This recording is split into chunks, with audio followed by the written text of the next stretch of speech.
Do you ever see something and think, is this real life? Is this really happening? Well, in this segment, I have gathered 3 stories from this week to go over that made me go, what is this shit?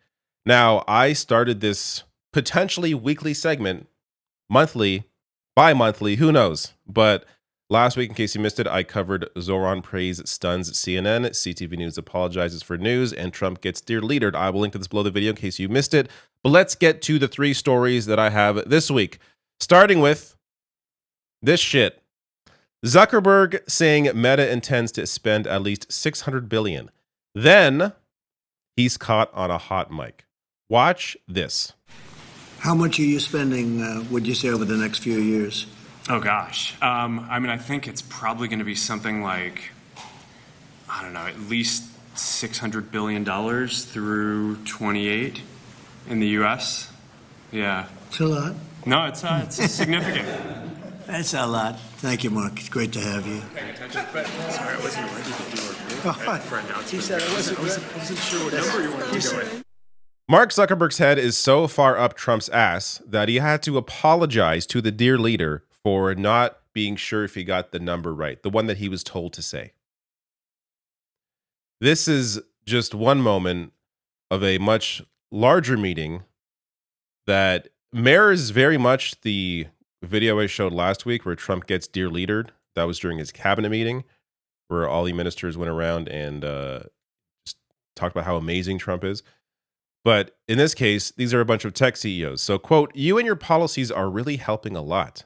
That was from Microsoft CEO Satya Nadella. AMD CEO Lisa Su praised, quote, the amount of acceleration that we've seen in just a few short months that the administration has been in place. Oracle CEO said, struck a note of adoration at, quote, the fact that you are our president. So embarrassing. And that Trump quickly recognized the importance of AI. Quote, you've unleashed American innovation and creativity. All the work you are doing in basically every cabinet post, in addition to what's coming out of the White House, is making it possible for America to win. I'm going to get to just how much America is winning in a second. Quote, thank you for being such a pro-business and pro-innovation president. That's from OpenAI CEO Sam Altman. Quote, it's a very refreshing change. We're very excited to see what you're doing to make all of our companies and our entire country so successful. So, the jobs report came out today. Same day as that meeting. Just 22,000 jobs added in August. Unemployment rises to 4.3%. Broader jobless rate jumps to 8.1%. Slowest 4-month growth since 2020, the pandemic. Plus downward revisions for June and July of minus 21,000. So this is so bad that even Fox Business, which is supposed to be the place that defends Trump in every way they can, even they're having a hard time defending this. Coming in, the expectation was 75,000. We got 38,000. And there was a loss of 16,000 jobs in government, which I think Lauren mentioned. But again, that 22,000 number, Charles, it's a weaker than expected number. And these revisions are pretty brutal. We've lost jobs again in the professional business service sector. We've lost jobs in this report in the temporary help sector, which is not a good sign. So there's a lot of concern. Even though the private payroll number is 38,000, that is still a pretty weak number. Not a good sign when even your biggest defenders can't defend you. Now let's get to the next story. This one I find to be just very sad and disappointing. And I'm actually going to get to the Canadian connection to this as well. Okay, this to me is one of the most interesting and, in my opinion, most troubling trend lines that we have seen. Okay, vax kids against infectious diseases, the government should require it. You go back to 1991, it was 81%, okay? Then we go to 2019 at 62%. Look at where that number fell to by 2024. It was just 51%. That is a 30-point drop from 34 years ago. My goodness gracious, now a bare majority say that the government should, in fact, require kids to be vaccinated against infectious diseases. Amongst Republicans, it's the opposite. The majority say the government shouldn't require it. Now, I should point out this does depend a little bit on question wording. The polling out this morning says that the government should encourage it, but encourage it is very different from requiring it. And when it comes to requiring it, the American public has become increasingly skeptical of the idea that, in fact, the government should require kids to be vaccinated against infectious diseases. 51% of Americans think kids should be required to get vaccinated, compared to 81% in 1991. This tweet from Wu-Tang Kids. The dumbest country. Well, you may think so. But potentially, there is one in competition, at least on this issue.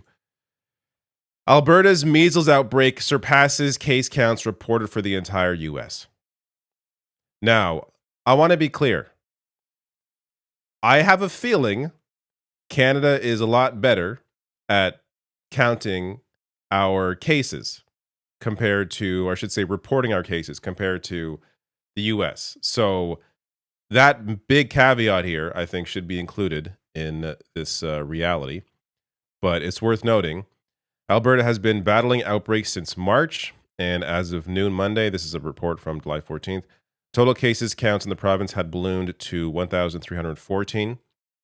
The latest update from the U.S. Centers for Disease Control and Prevention shows that country has amassed 1,288 cases this year. So again, I have a hard time believing that is the full number. That said, the fact that the Canadian population is 10 times smaller than the U.S. and that they're even this close, I don't think is a good sign. This from the New York Times. The CDC has ranked Canada among the top 10 countries with the highest number of measles cases. It is the only Western nation on the list. Alberta, of course, has low measles vaccine rates. And as of this report, this is a couple weeks later, it was 1,600 cases. The largely conservative province has a deep and vocal level of skepticism about the public health system and vaccines, with many people mirroring some of the arguments made in the U.S. by RFK Jr. Wonderful.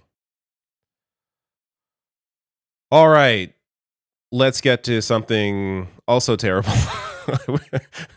Maybe one week I'll have a I can't believe this shit, or is this real life segment that is all positive news, if I can manage to find enough. But this one is not one of those videos. Project 2025 Mastermind invited to Mark Carney's cabinet meeting. So I covered this at the end of my video yesterday. That was around temporary foreign workers and Pierre Poilievre bringing that issue up. This is absolutely insane. So Kevin Roberts, of course, the president of the Heritage Foundation, a conservative think tank that has shaped Republican administrations since the 1980s. This is the complete lunatic they invited. He, of course, helped to spearhead the 900-page manifesto meant to usher in a new ultra-conservative, that I think that puts it lightly. We're talking far-right authoritarian administration. And some of the most controversial elements, as CBC breaks down here, firing thousands of permanent civil servants and replacing them with hired loyalists, abolishing the Department of Education, and withdrawing the abortion pill mifepristone from the market. It also states that married men and women are the ideal natural family structure because all children have a right to be raised by the men and women who conceive them. This is the clown. Again, clown is being kind. This is the fascist that the Mark Carney office invited to a cabinet meeting. And great reporting here from Rachel Gilmore in the Tyee. Liberals call out Carney for inviting Trump insiders. So there are apparently some very unhappy Liberal MPs. I wish they would go on the record, but right now they are anonymously stating their displeasure with what has been going on. As Rachel Gilmore reports here, some of the quotes that she was given. Hard to understand how someone like that would have made the list. That's from one sitting Liberal MP. To put it politely, another sitting Liberal MP called it an utter disgrace. It's a betrayal of Liberal voters, undermines the core theme of our campaign, and is an utter disgrace for a self-respecting democracy facing the rise of fascism next door. And another quote, this man is a key architect of Donald Trump's assault on the U.S. Constitution, and it's completely inappropriate that he be invited to address the federal cabinet. Again, I wish they would go on the record. It's worth reading the piece. There is a quote or two that are on the record from people who are closely aligned or worked with the Liberal Party and are calling out this insanity. But I'll link to the source below the video, as I do all my sources. But some reactions to just generally what's been going on with Mark Carney and the Liberal Party. David Moskrop here. Watching the last week or so, I really get the sense there's a non-zero chance the Carney government begins to age very quickly and dramatically sooner rather than later. And I'm going to get to some data shortly here showing exactly that. So David Coletto of Abacus Data sharing that conservatives now edge ahead as cost of living dominates and Trump fades. So the Conservative Party now sitting at 41% current vote share to the Liberals at 39%. And this is after the Liberals came in with a big win just earlier this year, made up a massive gap between the two parties. And now they're already losing a lot of ground. So similar numbers here from Angus Reid showing the disapproval/approval of Mark Carney, with Carney now sitting at 51% for positive, 41% for negative, and you can see how those lines are tightening there. So what is happening? Mark Carney, so far, has acted as if he is a conservative prime minister, calling for austerity, yet increasing military spending, giving in to Trump at every available opportunity. For example, giving in on the digital services tax the day after Trump requested it, claiming that was going to be the way to reach a trade deal. No trade deal happened. So Canadians are not seeing the results that maybe I think a lot of them were expecting with their vote for Mark Carney. And result is one thing, because, it's short window, right? The election was just a handful of months ago. So you could argue, hey, well, you can't expect anything to improve yet. Fine. At least show some fight. At least stand up to the man you claim to stand up to. Maybe don't invite the architect of Project 2025, Trump's own big thing, to your cabinet meeting. Maybe. So, yeah. I don't know. I want to hear any Canadians watching this. I want to hear your thoughts so far on your expectations of Mark Carney versus the reality so far, because I do think we're going to we're going to continue seeing the decline in the support for the Liberal Party.